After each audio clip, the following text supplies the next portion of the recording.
새로운 한 주가 시작되었습니다. 우리 다 함께 기도하심으로 10월 20일 월요일 매일 예배 시작하겠습니다. 함께 기도합니다.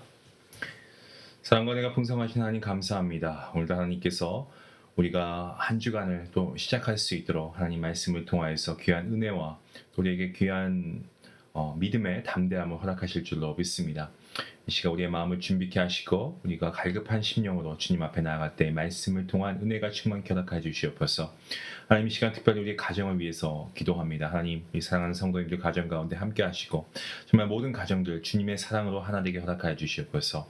서로의 다름을 이해하게 하시고 정말 말보다 기도함으로, 판단하기보다는 용서함으로, 사랑함으로 아버지 정말 가정에 평화가 넘치는 그러한 모든 가정이 될 수 있기 원합니다. 또한 아버지 정말 자녀에게 믿음의 본이 되는 부모들 되게 허락하여 주시옵소서. 부모의 말씀을 통하여서 정말 하나님의 사랑을 배우게 하시고 또 모든 결정의 순간마다 하나님의 지혜로 인도하여 주시옵소서. 정말 가정 안에 하나님의 말씀과 기도의 향기가 가득하게 허락하여 주시기를 간절히 소원합니다. 아버지 정말 세상의 바람 속에서도 흔들리지 않는 믿음의 가정 되게 하시고 예배하는 가정 되게 하시고 아버지 가정의 주인 되시는 주님께서 역사하시는 가정들 되게 주님 은혜 베풀어 주시옵소서. 아버지 오늘도 하나님께 예배하며 나아가는 우리 모든 성도님들 가운데 함께 하시고 이 말씀의 은혜가 아버지 예배하는 성도님들뿐만 아니라 그 가정과 자녀와 또 일하는 일터 가운데서도 말씀의 은혜가 넘치게 허락하여 주시옵소서. 감사하며 예수님의 이름으로 기도하옵나이다. 아멘. 찬송가 459장 함께 하시겠습니다.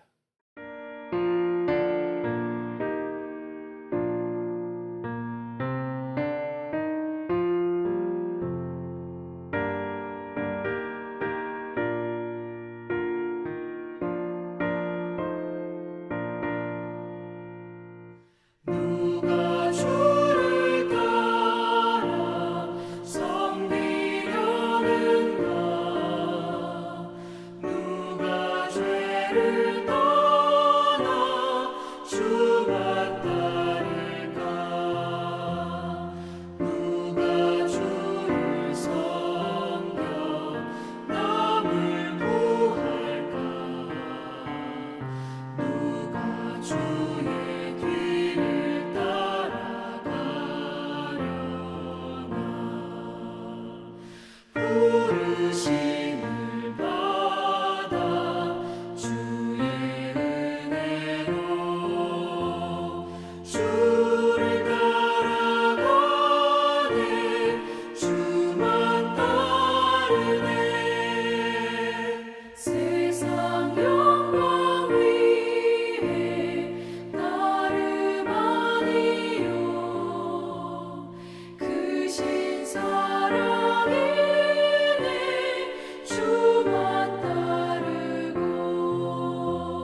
오늘 함께 본 말씀은 스가랴 7장입니다. 7장 1절부터 14절까지의 말씀 되겠습니다.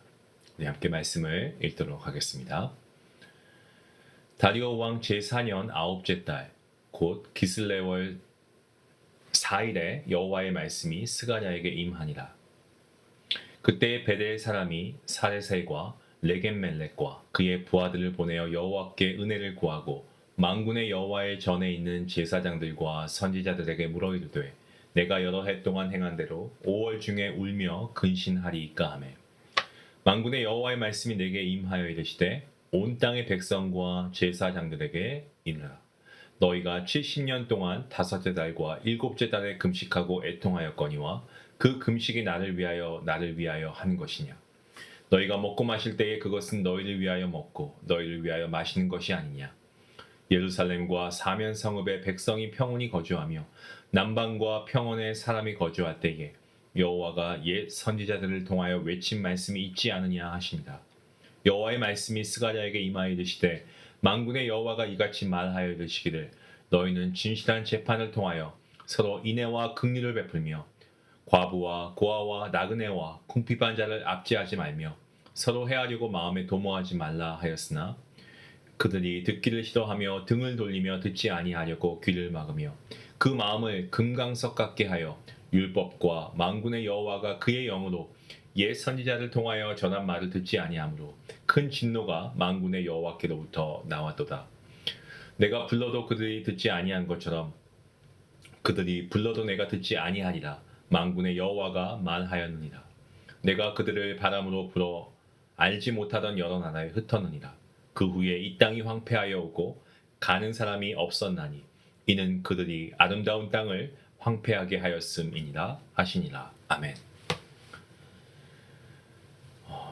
14장으로 구성된 이 스가랴의 전반부 1장부터 8장까지 이 말씀들 중에서는 8개의 환상 그리고 금식에 대한 내용이 기록되어 있습니다.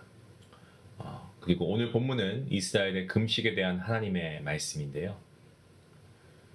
스가랴에게 하나님의 말씀이 처음 임한 후에 2년 뒤에 다리오 왕 제4년 베델 사람이 한 무리를 이끌고 하나님께 은혜를 구하기 위해 옵니다. 이 사람들이 누구인지에 대해서는 해석이 사실 분분합니다. 다수의 학자들이 바벨론에서 귀환한 그런 사람들인데 베델에서 거주하다가 예루살렘으로 온 사람들일 것이다 라고 추정하고 있습니다. 이들은 여호와께 은혜를 구하면서 질문을 하고 있습니다. 베델에서 온 사람들이 제사장들과 선지자에게 한 질문은 이겁니다. 여러 해 동안 행한 대로 5월 중에 울며 근신하리이까? 라고 하는 질문이죠. 자, 5월 중에 행하던 금식은 주전 586년 이 바벨론의 느부갓네살 왕에 의해서 예루살렘 성전이 무너진 사건을 상기하기 위한 것입니다. 그러니까 이 질문의 요지가 무엇이냐 하면 무너졌던 성전이 다시 완공되어 가는 상황에서 이거 계속 금식을 해야 됩니까? 라고 하는 질문인 거죠. 자, 이 질문에 대해서 하나님께서 답하십니다. 그 말씀이 4절과 5절 말씀이에요. 만군의 여호와 말씀이 내게 임하여 이르시되 온 땅의 백성과 제사장들에게 이를지어다. 너희가 70년 동안 다섯째 달과 일곱째 달에 금식하고 애통하였거니와 그 금식이 나를 위하여 한 것이냐? 금식에 대한 질문은 베델에서 온 사람들이 했습니다. 하지만 하나님의 대답은 그 사람들에게만 국한된 대답이 아니셨고요. 온 땅의 백성들과 제사장들에게 전해지는 말씀이었죠. 그러니까 이스라엘은 70년 동안 다섯째 달과 그리고 일곱째 달에 금식을 했습니다. 다섯째 달의 금식은요, 예루살렘 함락 직후에 임명된 이 유다 총독이죠. 그달랴와 그리고 백성들의 죽음을 상기하기 위함입니다. 하나님께서는 이스라엘의 금식에 대해서 아주 근본적이고 본질적인 질문을 하고 계십니다. 너희가 70년 동안 했던 그 금식이 나를 위하여 한 게 맞냐? 무려 70년 동안이나 이스라엘은 매년 금식을 했지만 그것은 하나님을 위한 금식이 아니라고 말씀하시는 거예요. 이스라엘 백성들이 금식을 해야 하는 이유는 너무 분명했습니다. 예루살렘 성전이 불에 타버린 사건을 기억하고 자신들의 죄악을 고백하고 회개해야 하는 것이 맞습니다. 하지만 시간이 지나면서 원래의 의미가 퇴색되고 약해지고 흐려지고 단순한 어떤 종교적인 그러한 행태로 변해버린 거죠. 금식이 종교적인 행위로 변하게 되면 이건 하나님을 위한 금식이 아닙니다. 그 원래의 의미가 당연히 변질되죠. 오늘날 이슬람권과 유대인들은 금식을 자주 하면서 이 금식이 구원에 이르게 하는 공로가 되는 것처럼 착각합니다. 절대 아니죠. 우리 역시도 신앙생활 할 때 뭐 금식이나 아니면 작정기도 여기에 대한 어떤 공로의식 아니면 내가 이만큼 열심히 기도하는데 어떤 보상을 받아야지라고 하는 보상의식이 있지 않은지 좀 우리 스스로 한번 질문해보고 우리가 반성해 볼 필요가 있습니다. 하나님께서는 이스라엘 백성들이 했던 금식의 잘못된 부분을 지적하시고 설명해 주시는데 그 말씀이 바로 6절과 7절 말씀입니다. 하나님께서는 이스라엘 백성들이 먹고 마실 때 자기들을 위해서 먹고 마셨다라고 말씀하십니다. 여러분 우리와 많이 유사하지 않습니까? 우리는 삶에서 먹든지 마시든지 무엇을 하든지 다 하나님의 영광을 위해 해야 하지만 사실 그렇지 못한 경우가 더 허다합니다. 이스라엘 백성들도 그들 자신을 위해서 먹고 마신 거죠. 결국 그들이 했던 금식은 뭡니까? 애통하는 마음으로 회개한 것이 아니고 그냥 오랫동안 해오니까 습관적으로 해왔던 종교적인 행위였습니다. 또한 보면 이스라엘 백성들 평온할 때 하나님을 찾지 않았습니다. 정말 많은 선지자를 통해서 외친 말씀들 지속적으로 들었던 민족 아니었겠습니까? 하지만 말씀대로 살진 않았죠. 많이 듣는다고 해서 말씀대로 산 것은 아니었습니다. 우리도 매주 말씀을 듣고 말씀대로 살아가지 않는다면 이와 같은 모습입니다. 오늘 매일 예배를 통해 말씀을 들으시고 여러분 기도하십니다. 그리고 하나님께서 우리에게 동일하게 질문하십니다. 지금 기도하는 것이 나를 위한 것이냐? 아니면 너를 위해서 기도하고 있는 것은 아니니? 라고 질문하십니다. 우리가 매일 기도하는 이유를 한번 깊게 묵상해 보아야 됩니다. 본문 8절부터 14절까지의 말씀, 여기서 이스라엘 백성들이 심판을 받는 그 이유에 대해서 기록하고 있는 말씀입니다. 이스라엘 백성들 많은 죄악이 있었습니다. 먼저 진실된 그런 재판을 하지 않았고요. 인애와 긍휼을 베풀지 않았고요. 어떤 사회적인 약자, 과부나 고아 이러한 이들을 돌보지 않았습니다. 하나님께서는 이스라엘이 삶에서 어떤 공의와 인애와 긍휼 이런 것들을 실천할 것을 명령하셨지만 이스라엘 백성들은 하나님 말씀을 듣지 않고 등을 돌리고 귀를 막았습니다. 오늘 본문에서는 이 사회의 부조리를 만들어내고 있는 이스라엘 백성들이 결정적으로 심판을 받게 되는 이유에 대해서 12절과 13절 말씀에서 증거하고 있습니다. 그 내용은 이렇습니다. 이스라엘은 그 백성들 마음이 정말 금강석같이 되었고 지속적으로 하나님의 말씀을 듣지 않았습니다. 하나님의 말씀이 옛날 선지자들을 통해서 지속적으로 전해졌지만 그들은 듣지 않았습니다. 이스라엘이 무엇 때문에 심판을 받게 됩니까? 금식을 하지 않아서 심판받는 겁니까? 그게 아니고 하나님의 말씀을 하나님 말씀을 따르지 않았기 때문에 순종하지 않았기 때문에 심판받게 된 겁니다. 이스라엘 백성들 지속적인 하나님 말씀을 정말 온전히 듣지 않았습니다. 귀를 막았습니다. 그래서 이제는 반대로 이스라엘 백성들이 막 부르짖고 외친다고 해서 하나님께서 듣지 아니하시겠다고 말씀하시는 이유가 바로 여기에 있는 것이죠. 오늘 본문은 이스라엘 심판의 모습을 말씀하시면서 막을 내립니다. 14절 보시면 하나님께서는 뭐라 하십니까? 이스라엘 백성들을 여러 나라에 흩어버리겠다고 하십니다. 정말 아름다웠던 이 이스라엘 이 나라가 황폐하게 될 것을 말씀하십니다. 금식하며 기도했습니다. 하지만 그것은 종교행위에 불과했습니다. 하나님께서는 종교행위보다 정말 하나님의 말씀을 청종하기를 원하십니다. 우리가 기도할 때 무엇을 먹을까, 무엇을 마실까 염려해서 우리의 필요를 위해서 기도할 때가 많이 있습니다. 그러한 기도도 하십시오. 하지만 하나님께서는 우리의 모든 간구를 이미 알고 계십니다. 때문에 우리는 하나님 나라와 하나님 뜻을 위해 먼저 기도해야 하는 것입니다. 그리하면 이 모든 것을 우리에게 더하시는 줄로 믿습니다. 저는 종종 침묵 기도를 합니다. 침묵 속에서 하나님의 뜻과 영광을 구하는 시간입니다. 내가 말하기보다 하나님의 음성을 듣기를 원하는 저의 발음이 이 침묵 기도 안에 녹아 있습니다.